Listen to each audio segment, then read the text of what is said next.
There is nothing that you can say to justify playing harder in the summertime.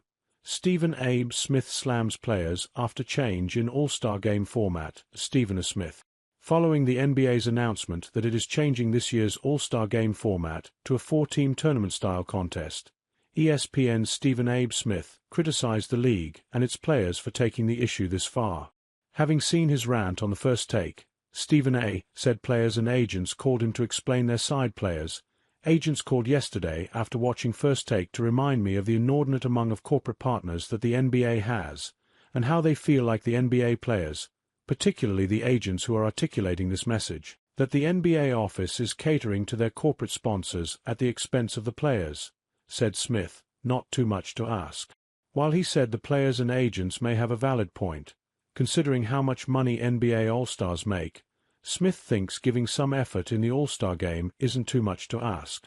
The ESPN analyst said that he, and everyone else for that matter, isn't asking the players to play as hard as they do during the playoffs or even the regular season.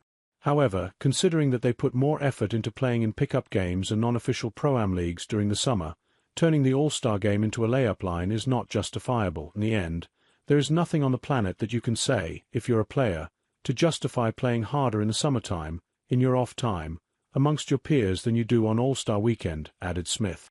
There is absolutely no excuse for that. I don't give a damn what anybody says, players are disconnected from the event. It's unclear if Jimmy Butler or his agent, Bernie Lee, were among those who spoke with Stephen A. after his criticism. However, Lee replied to a tweet from Vince Goodwill of "Ball Don't Lie" that supported Smith's argument, talking about the players feeling disconnected from the event. It remains to be seen how Adam Silver's latest attempt to breathe new life into the All-Star Game will pan out. Last year, the league went back to the traditional East versus West format, but it resulted in the highest scoring and probably the worst edition of the mid-season classic ever.